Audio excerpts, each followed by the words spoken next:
Baik, dari yang pertama dari Umu SK dari Surabaya. Assalamualaikum Ustadz. Waalaikumsalam warahmatullahi. Ini agak panjang, nggak apa-apa Ustadz ya? Iya. Saya bacakan.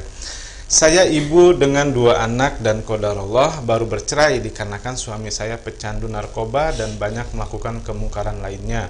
Beberapa minggu lalu saya sempat bertanya kepada Ustadz tentang mantan suami saya dan Ustadz menjawab bahwa akhlak buruk lebih cepat menular daripada akhlak baik dan menyarankan saya untuk khulu. Di sini saya merasa takut untuk mempertemukan anak-anak saya yang masih kecil untuk bertemu dengan ayahnya.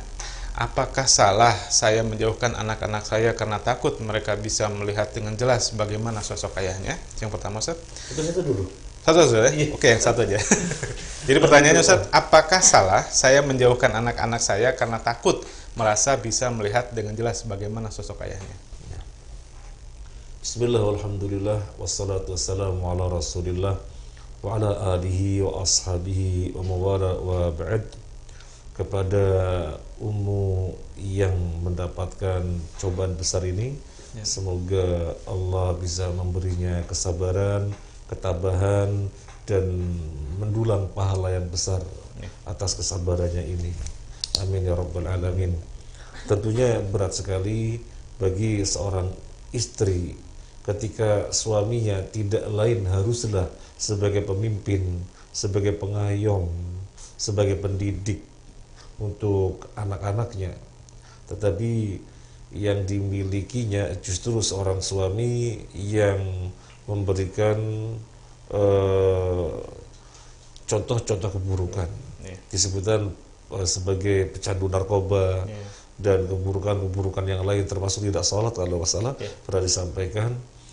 Dan ibu ini telah mengambil sikap khulu ya, untuk keselamatan dirinya, keselamatan agamanya, dan keselamatan anak-anaknya. Semoga Allah memberinya ganti yang lebih baik ya,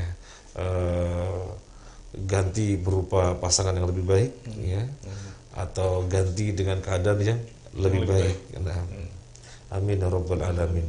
Dan siapa tahu justru mantan suaminya ini bertobat dan menjadi orang sebaik-baiknya, sehingga kemudian kembali rujuk. Itu yang diharapkan ya.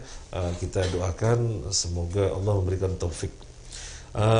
Pertanyaannya adalah, apakah salah jika ibu ini menjauhkan anak-anaknya dari bapaknya?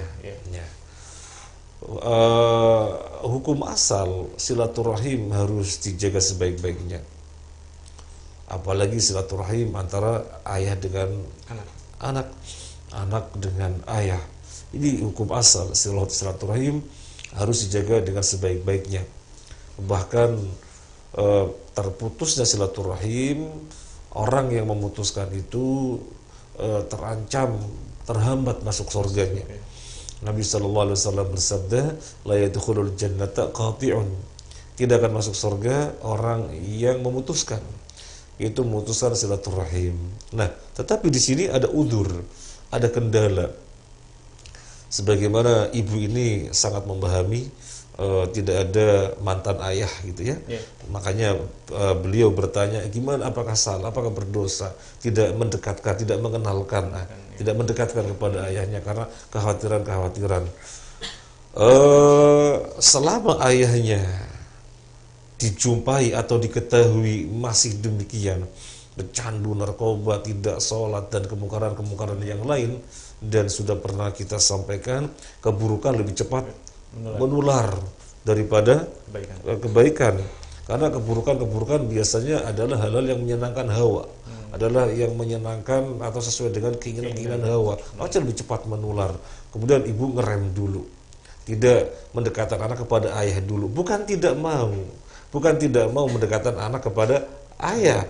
Seorang ibu harus mendekatkan anak kepada ayahnya, karena tidak ada istilah mantan ayah, tidak ada. Atau mantan anak nggak ada, Ustaz? Nggak ada istilah mantan anak, nggak ada. Kalau mantan istri, mantan suami ada. Nah, tetapi ada udzur, ada sebab yang dikhawatirkan, sehingga sementara ini jangan didekatkan dulu ya. Kalau kemudian berkelanjutan bapaknya belum juga sadar ya, berubah, suatu ketika anak bertanya, lo bapak kemana, kok gak pernah pulang, misalnya begitu, pengen ketemu bapak dan seterusnya. Ini pintar-pintarnya ibu menjawab, ya, pintar-pintarnya ibu menjawab. Misalnya, nak, bukannya ibu gak sayang sama anak, ya, bukan ibu gak sayang sama kamu, ibu sangat ngerti banget, ya, bahwasanya anak itu butuh sosok ayah. Tetapi mohon maaf ya nak, ayahmu ini lagi diuji banyak hal yang menyelisih syariat. Nah, khawatir kalau kamu mendekati dia, ya nanti menular, yang rugi kamu. Ya nanti sajalah. Semoga ayah berubah, bertobat, banyak-banyak didoakan. Nanti ketika itu merapat mendekat ke ayah. Ya, jadi dengan bahasa yang bagus, dengan bahasa yang anak bisa menerimanya, sehingga anak paham bahwasanya kemungkaran, kemaksiatan harus dihindari, tanpa kemudian dia cari-cari celah, wah gimana bisa bertemu dengan ayah. Pahamkan bahwa kemungkaran harus dihindari, pahamkan kemaksiatan harus dihindari, dan itu menempel pada ayah, sehingga itulah alasan kenapa tidak didekatkan gitu. Dan si anak agar paham, ibu bukannya mau menjauhkan dari ayah, tapi ibu mau menjaga dari perbuatan buruk. Pahaman itu dengan bahasa yang baik. Karena kalau misalnya anaknya kan masih kecil, kan, kalau dibahasakan itu kayaknya agak susah, dia nggak tahu bagaimana menular dan kan agak repot. Kalau ada sedikit bohong dalam hal ini, misalnya, oh bapak lagi banyak proyek nak, sementara nggak bisa menemui, itu gimana Ustaz? iya, jadi anaknya belum dewasa ya, atau belum tabiz, ya. jadi usianya mungkin belum SD, ya masih kecil, ya nanya-nanyain bapaknya, karena sudah cerai, posisinya juga sudah berpisah, nanya-nanya, ya dijawab dengan bahasa yang anak paham, dengan bohong. Jadi jangan dengan bohong ya, dengan tauriyah. Ya. Tauriyah itu menyampaikan sesuatu maksud, tetapi memiliki lebih dari satu makna. Ustaz. lebih dari satu makna. Ya. Kok ayah nggak pernah kelihatan bu gitu ya? Oh ayah banyak proyek, kan nggak bohong. Memang ayah banyak proyek, bukannya sudah bukan sebagai suami lagi, bukan bohong. Memang banyak proyek gitu.